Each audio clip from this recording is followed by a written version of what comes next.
Hey everyone, Sean here, and welcome to a quick little TV show review. So, I went ahead and I saw the first episode of The Penguin.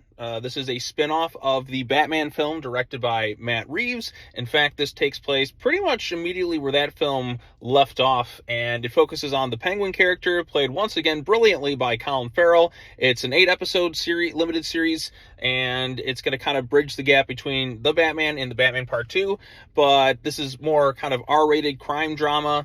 And I really enjoyed it. I thought this was a really great start to the series. Colin Farrell was a big standout in the Batman film, and we only got a little bit of a taste of his performance in there, and between his vocal performance and the makeup and that, you would not know it's him. He completely disappears into the role.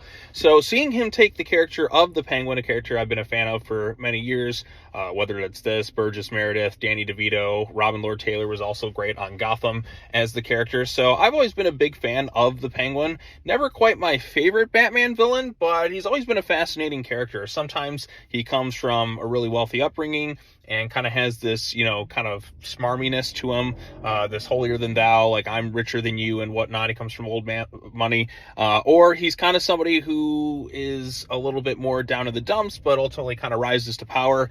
So this show kind of takes the approach of Oswald Cobb, because apparently the name Cobblepot was just too unrealistic for the people making the show.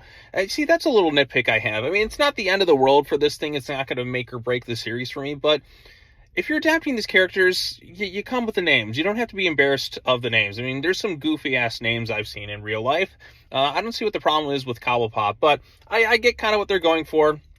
Cobblepot's a name that sounds kind of very old, like it kind of seems like something where somebody came from like old money and whatnot. But when it comes to Oz, he's somebody who kind of came from nothing, and obviously he had his little handicaps and whatnot, and he's kind of been somebody like on the street level, and he wants to be somebody who kind of takes the city, becomes the kingpin of his own. Not that there's a power vacuum within Gotham City. So Carmine Falcone, who was played by John Turturro in the movie, I guess Mark Strong is taking over the role because Turturro had scheduling conflicts, died obviously in the Batman film. Spoilers if you haven't seen that movie. It's a good movie. I didn't after the movie talking about it. I even rewatched it before going into this thing, and like I said before, I really like Colin Farrell's performance, and then I thought he really disappeared into the role, and I'm excited to see where this thing goes from here. It's very akin to something like The Sopranos, high crime drama. Doesn't really feel like any other kind of comic book related TV show that's out there right now. It's very down and dirty. It's very gritty. It's very like R-rated. There's, violence. There's swearing. It's interesting to have a PG-13 movie, and there's like, okay, we got the HBO primetime series, let's go a little bit more R-rated with it, and it really works. Like, I think this was a really good first episode, sets the stage for various things to come. There's some really good subtle character moments with Oz kind of sprinkled in throughout this episode that I didn't really catch until I watched it for the second time. So I'm going to kind of give some spoilers for what's to happen in this thing, because I want to kind of discuss various things about it.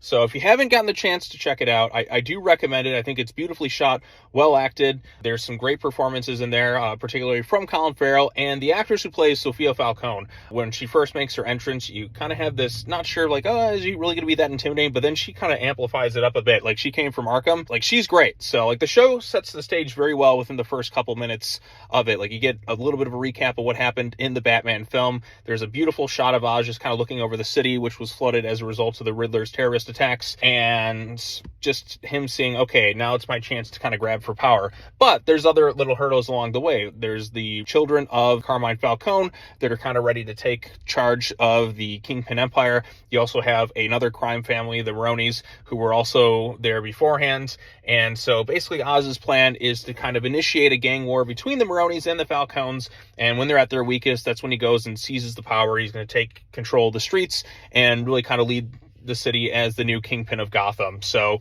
it's basically what it's set in motion. Really, it's set like a week after the Batman. And once we kind of have him established, I'm sure by the end of the show, I'm not exactly sure who's going to make it or whatnot, but I am very intrigued to see where this thing goes from here. So full spoilers for what's ahead. I think it's worth checking out. So the first episode, it opens up with Oz going back to the Iceberg Lounge, and he is trying to get some blackmailed information. The Falcones had various powerful people. That's when Alberto Falcone comes in. Now, after Carmine's passing, Alberto basically became the new kingpin of Gotham, and Oz was still kind of henchman type thing. They kind of have a conversation, and then Oz just shoots him right out the gate. So like that set the stage to let you know that nobody is safe in this new like TV show. So it's like, oh crap, I just shot the kingpin of Gotham. Like, he was kind of laughing about it, but at the same time, like, oh crap, what's going to happen now? So that's where we bring in like Sophia Falcone. There's another character who were introduced, kid named Victor, who's a teenager, tries to steal the tires off Oz's car. Oz basically just is like, I own you now. Like, he kind of threatens him, but then he kind of takes him under his wing. So in a weird way, the Penguin has his own Robin before Batman does within this universe. So, because like Oz sees a bit of himself in this kid, and because he's like obviously with the Riddler, what he did, coming from a poor upbringing and whatnot. But the show's actually has some funny moments too between the two of them. Like, there's a really good scene where the Penguin's with him, they're eating food, and he's complaining about the lack of pickles on his burger, and he just kind of calls the kid out and whatnot. And there's another good scene where the two of them go and get these like slush puppies or whatever it is. So there's some really good stuff in here.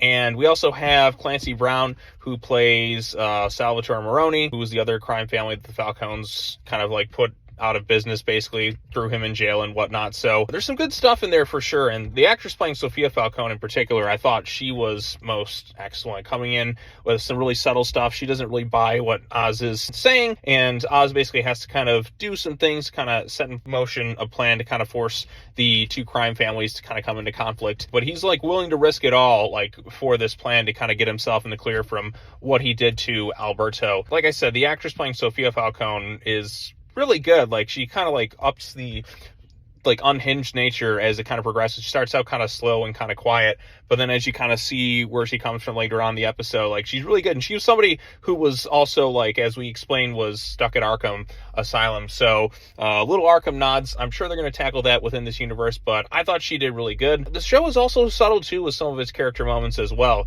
There's a scene in particular where Oz and Victor are on the subway train, and Oz sees a handicapped seat, but he absolutely refuses to sit down in there. He'd rather stand and continue being in pain, because we get to see what his foot looks like. And yeah, it's not the most pleasant sight to look at, but he does not see that. He doesn't want to be seen as weak, so he stands up like the entire time. So to me, that's really good subtle character moments. Like, I didn't catch that the first time. And of course, the world building, seeing the streets of Gotham at a kind of grounded, grittier sense and whatnot, I thought it all looked really good. I don't think the show will necessarily be for everybody. If you're going in expecting a big, epic, action-packed comic book show with like superheroes fighting and whatnot, this is not that series at all. This is a crime drama.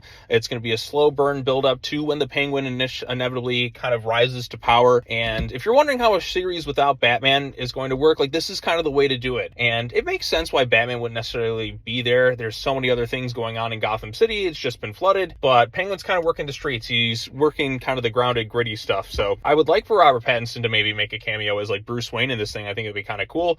But if he doesn't, oh well. I know the Batman Part 2 is going to be filming starting next year. Matt Reeves said the script is done. As a spin-off series, like, this is the way to do it. Like, it's very like interesting stuff. It's shot beautifully. It's well acted.